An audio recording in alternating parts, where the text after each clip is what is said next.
And I want to go on to the United States national debt. Now, again, I know I'm jumping around here, folks, but this is something I've been reporting on this all year. This debt commission, President Obama's debt, classic big government thing. When you don't know what to do, create a committee or a commission to tell you what to do. And it's chaired by Erskine Bowles, the old Clinton hack, and former Rhino Senator, the 6'7", Alan Simpson.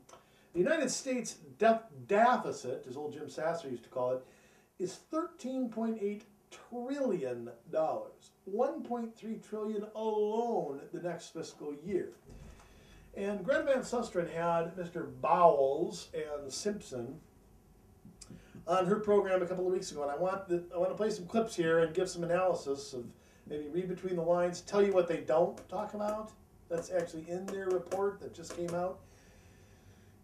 Greta asks Alan Simpson right here, what's going to happen? You go in front of Congress, are you going to get a roadblock? Gee, you think so? Here's Alan Simpson's response. Listen to this. There won't be any question about that. We don't hold any false hopes, but I'll tell you one thing, we're pleased at the general reaction of the public that finally somebody quit BSing them and put something out on the table that slaughtered every sacred cow in the field. Then that's what people are waiting for. They're tired of the politician who sits here or with you, then you ask them directly, what would you cut in spending? Well, waste, fraud, and abuse, foreign aid, and earmarks. Well, great, that'll get you 5% of the hole we're in. Now, what are you going to deal with, pal? Well, let's see, the Lawrence Welk Society thing in North Dakota, forget it.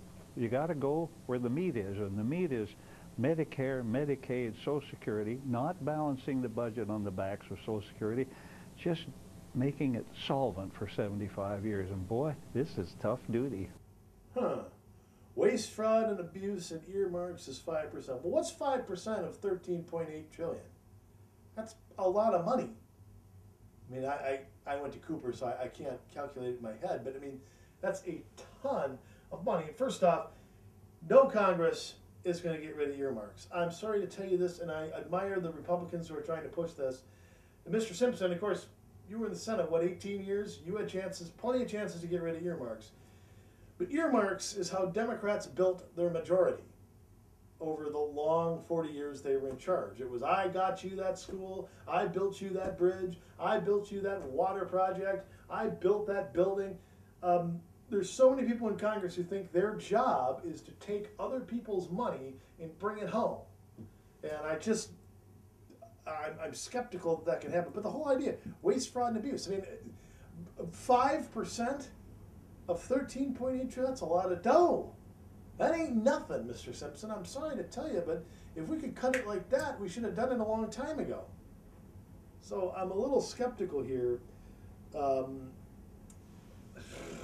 that's nothing.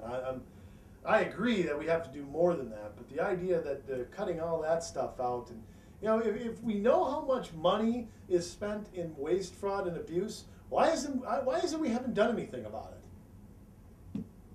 We got to cut the waste, we got to cut the fraud, but no one ever does it. No one ever is held accountable for it. I mean, it's interesting. Well, Erskine Bowles then talks about one thing they want to do. Let me just set this up here. They want to eliminate the home mortgage deduction, which is fine with me. I mean, it was just something put in there by lobbyists, and lower the overall tax rate. Now, here's Erskine Bowles talking about that. Roll the tape. We wipe those out, but we take the rates down to 8% up to $70,000, 14% $210,000, and 23% above that. And even better, we take the corporate down to 26%, so that America is the best place to start and grow a business.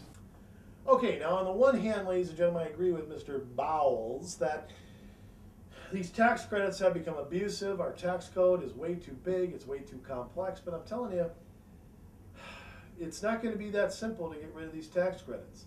Now, I'm a proponent of doing that. I want all of them gone. Tax credits it's government trying to dictate your behavior, trying to tell you what to buy. I hate it. But folks, this is why we have lobbyists. We have lobbyists to do this. And the home mortgage one is going to be a hard one to get rid of.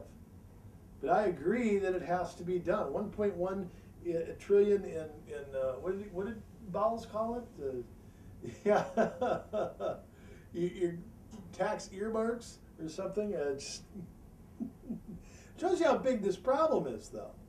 I mean, I'm laughing about it, but it shows you, every little tax thing. And you should see how many tax credits are written into omnibus bills. It's unbelievable.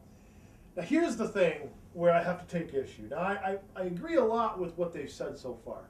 Here's where I take issue. Now they talk about the pain of having to do this. And folks, I talked for weeks and months. I've talked about, they're going to talk about full tax increases and full spending cuts. And they have to do better than what they do right here. Listen to Bowles and Simpson talk about it. Watch this. Everybody's going to pay for it. There are no sacred cows here. We're cutting defense. We're cutting non-defense discretionary spending. We're cutting Social Security, and we're cutting health care. I mean, you got to cut it all. Nothing can be left off. And we're taking these tax expenditures, which is just spending in the tax code, and we're taking $100 billion of that a year and applying it right to reduce the deficit. It's the only way. This problem is real. The solutions is very painful, and everybody's got to be on the table. When you get to last word, Social Security, what we're doing is taking care of the lower segment of society, those who are underprivileged, who are vulnerable. We give them 125% of poverty. That takes a little off what we're trying to do. We also say over 80, we have a cut in there for 180 through 85, takes a little out. But we are changing the retirement age. Now, there'll be nuances of how you describe that, but whatever it is, you got to go there. And we say raise the rate to 68, or the age, in the year 2050. If you can't move it 1 month every 2 years, when the life expectancy is 76, so when the whining and the moaning and the groaning starts, we just say do nothing, don't touch it, the third rail. And in the year 2037, you'll waddle up there at 65 to get your check, and it'll be 22% less, and there isn't a single person from the right and the left that challenges those figures. Okay, now I've got to take issue with some of this. We're cutting, what did Bowles say? We're cutting health care? Since when are we cutting health care, Mr. Bowles? We just spent $1.1 trillion of money we don't have. And they're claiming they're going to cut health care. Look at what Alan Simpson said about Social Security. We're going to raise the retirement age to 68 in the year 2050 and 69 in 2070. That's the best we can do? Is to raise it 1 year every 25. What's life expectancy in the year 2075? Now, I'm either going to be dead or I'm going to be 98 years old. I don't know which one, but I'm going to be one of the two. So the idea that that is all we're going to do is Social Security is 1/3 of the budget. It's 1/3 of government spending is one program on the federal level. And all we're going to do is raise the retirement age 1 year every 25 years? That's just not going to cut it, folks. I'm sorry, that's not going to cut it. The only way to do it is partial privatization. And unfortunately, we have politics. I mean, you talk about people who aren't going to back this.